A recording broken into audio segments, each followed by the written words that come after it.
आज जो हम लोगों का विषय है वो है भारत जोड़ो बनाम नाम बदलो। आ, ये विषय इसलिए है कि एकदम से इवेंट, मैं इवेंट ही बोलूंगा कि इवेंट के जो महारथी लोग थे, जो वीसी साहब थे, जो इसके बहुत बड़े प्रिंसिपल डायरेक्टर लोग थे, उनको एक अजीब सा लगा कि ये इवेंट कहां से एकदम से कोई करने वाला आ गया। और कुछ ऐसा हो गया है कि पिछले 5-7-10 दिन से राहुल गांधी या उनके आसपास या कांग्रेस पार्टी इवेंट के चलते चर्चा में आ गई है।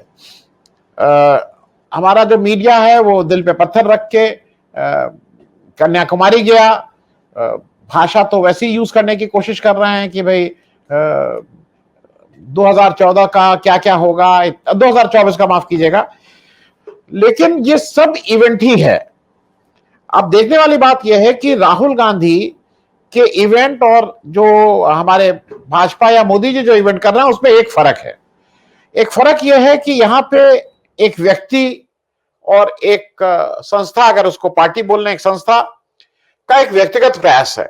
वो उसको रोज चलना है इतना, फिर लोगों के बीच रहना है, अगले 150 दिन तक चलना है, और वो हर समय जब वो चल रहे हैं तो वो कैमरे की आई, मतलब इसको कहते हैं ना, स्क्रूटिनी के लिए मैग्नीफाइंग ग्लास से लोग उनको देख रहे हैं। कल ये जो व्हाट्सएप ग्रुप यूनिवर्सिटी के थे मेरे, इस तरह के बहुत व्हाट्सएप आए, उसको क्या कहा जाए क्या नहीं कहा जाए, क्यों देखिए कंटेनर चल रहा है जिसमें बारबेक्यू है, जिसमें बार बालाएं होंगी, ये सब शुरू हो गया है। क्योंकि अगर मान लीजिए किसी का काम वो है तो उसको तो वो अपना काम करना ही है। लेकिन इस तरफ एकदम से ये हुआ कि आप देख रहे थे कर्तव्य पथ और सुभाष चंद्र बोस जी की मूर्ति का अनावरण, क्योंकि सुभाष चंद्र बोस जी की मूर्ति का अनावरण का कोई समय भी तो होता चाहिए ना। 23 जनवरी को उनका जन्मदिन है, 18 अगस्त को उनका पुण्यतिथि है।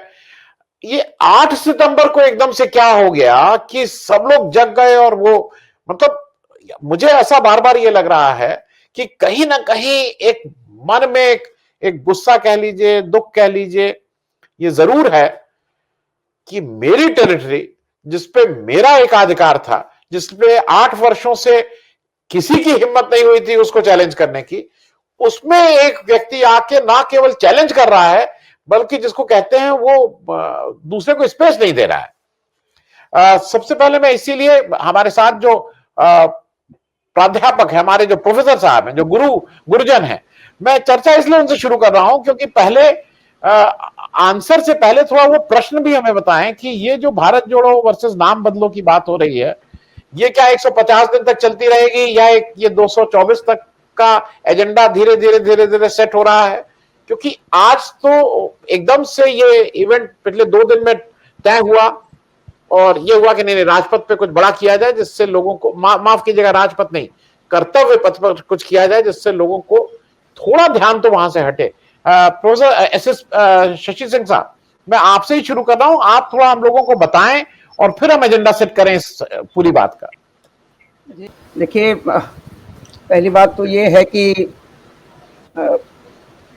कांग्रेस के द्वारा जो भारत जोड़ो यात्रा प्रारंभ की गई है, तो निसंदेह उससे भारतीय जनता पार्टी या मोदी की सरकार, जो अब तक ये समझते हैं कि वो जो चाहेंगे होगा और जनता को भ्रमित करने में वो कामयाब रहेंगे, निसंदेह जो है, जो ये यात्रा प्रारंभ हुई है कन्याकुमारी से लेकर कश्मीर तक, और लगभग 150 दिनों की यात्रा है, और इस यात्रा में पार्टी की ये निरंतर कोशिश है कि कहीं वह पार्टी का कार्यक्रम बनकर नहीं रह जाए।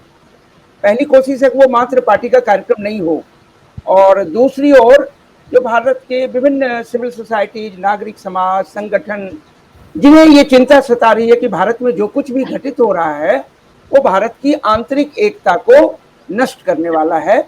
भौगोलिक सीमाओं के आधार पर भारत के लोगों की एकता तय नहीं होती है, तो ऐसी स्थिति में भारत को अंदर से आंतरिक तौर पर लोगों के बीच में जो बांटने की निरंतर कोशिश है, मुझे लगता है कि उस कोशिश को नाकामयाब करने की एक कोशिश राहुल गांधी या नागरिक संगठनों ने जो समर्थन दिया है, उन्होंने कोशिश प्रारंभ की है। और निसंदेह ये भारतीय जनता पार्टी के लिए एक आघात, जनता में इस यात्रा का असर न हो जाए। जनता तो पहले से ही त्राही त्राही कर रही है, आर्थिक मुद्दों के कारण, महंगाई के कारण, बहुत सारे ऐसे मुद्दे हैं जिस पर जनता की अपनी परेशानियां हैं। ऐसी स्थिति में मुझे लगता है कि भारतीय जनता पार्टी ने, अब देखिए कि राजपथ का नाम या कोई भी पथ का नाम बदलकर कर्तव्य पथ कर रहे हैं, तो कैसे मीडिया या लोगों को आकर्षित किया जाए। जैसा आपने इवेंट खुद कहा, ये इवेंट जैसा ही है। और दूसरी तरफ आपने खुद कहा कि सुभाष चंद्र बोस की न तो जयंती है न कुछ है, फिर भी मूर्ति का अनावरण हो रहा है। तो निसंदेह ये जनता के ध्यान को अपनी ओर आकृष्ट करने की कोशिश है, और ताकि वहां से जो राहुल गांधी या भारत जोड़ो यात्रा की तरफ जो ध्यान जा रहा है वो किसी प्रकार से उसको डाइवर्ट किया जाए, ये कोशिश तो है।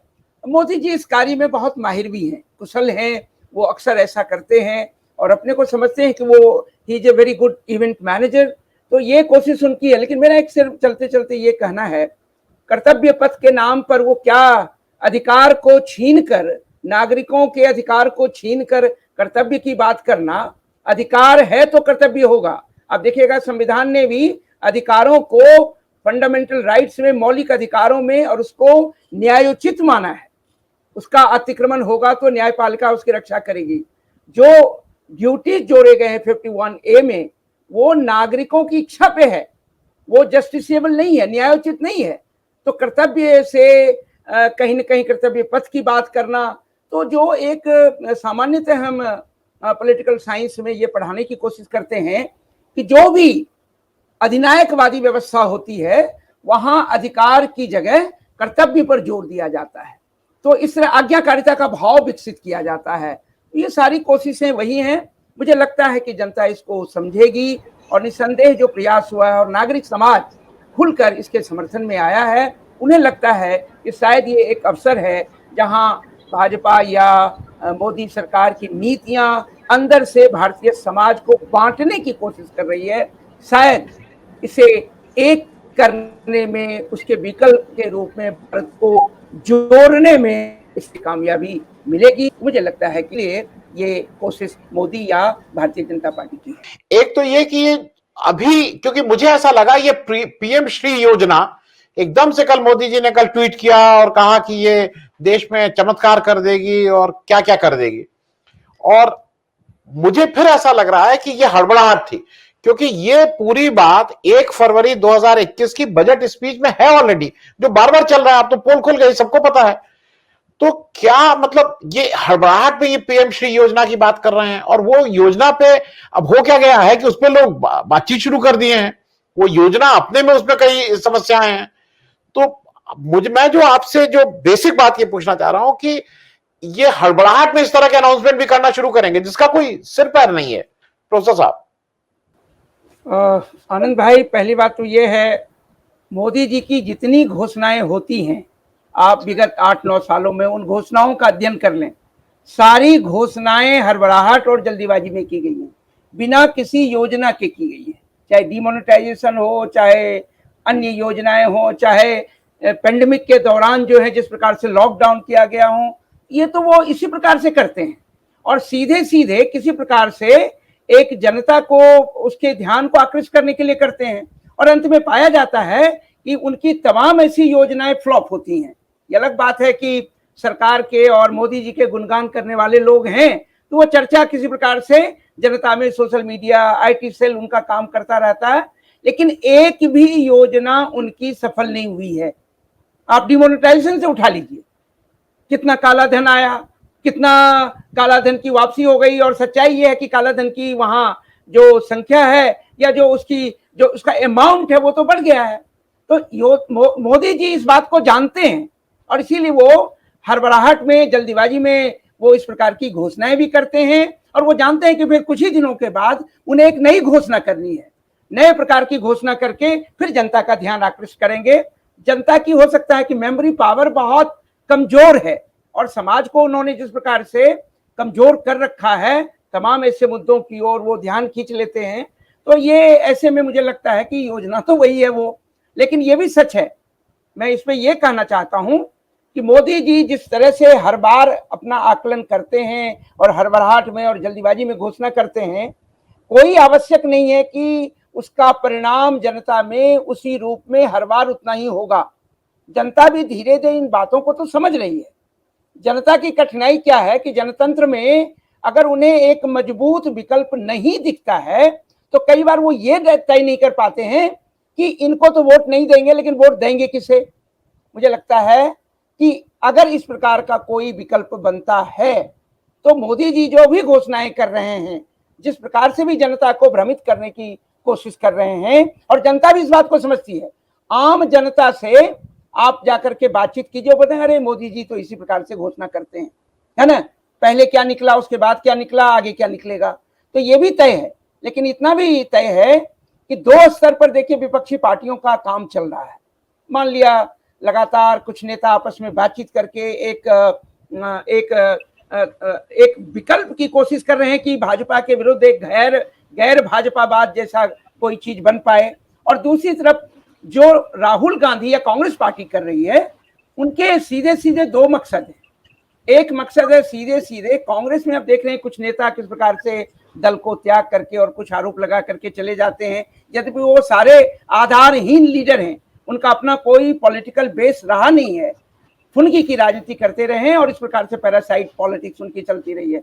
लेकिन उनकी कोशिश ये है कि संगठन में नई ऊर्जा कैसे फूकें, जान कैसे फूकें, और उसके लिए यात्रा को चुना है और यात्रा को अनवरत यात्रा के रूप में चलाएंगे, जितने लोग जुटते जाएंगे। लेकिन निश्चित रूप से मुझे लगता है कि उनका मकसद तत्काल यही है कि कांग्रेस को किसी प्रकार से, और जो युवा शक्ति है कांग्रेस में, जो युवा लीडरशिप है, उनके अंदर जान फूंक सकें, एक नई ऊर्जा डाल सकें। और इसके साथ ही यह जो यात्रा हो रही है, ये इस यात्रा में मान लिया वो 12 राज्यों 13 राज्यों से गुजरेंगे, कुछ राज्यों में नहीं जा पाएंगे, वो अलग है। ये नहीं मान के वो चल रहे हैं कि एक मिरेकल होने वाला है, चमत्कार होने वाला है और इसके बाद, इस यात्रा के बाद उन्हें बहुत बड़ी सफलता मिल जाएगी और 24 में वो सत्ता में पहुंच जाएंगे। ये राहुल गांधी भी जानते हैं और ये मोदी जी को भी समझ में आ रहा होगा।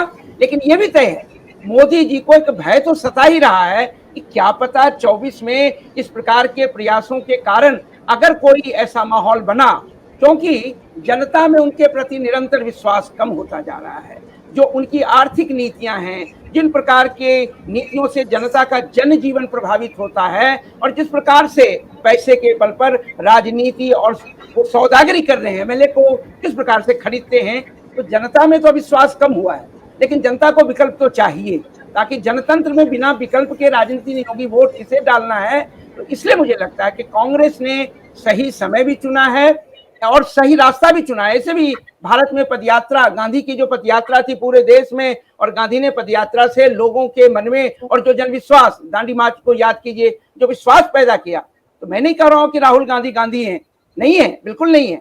लेकिन ये भी तय है कि ऐसी यात्राओं से लोगों में नई ऊर्जा और नए प्रकार की शक्ति फूकेंगे तो आगे चल करके वो संगठन के लिए भी वरदान सिद्ध हो सकता है। और यही मोदी जी के लिए 24 में एक संकट भी पैदा कर सकता है। तो ये भी, इस बात को भी समझना जरूरी है।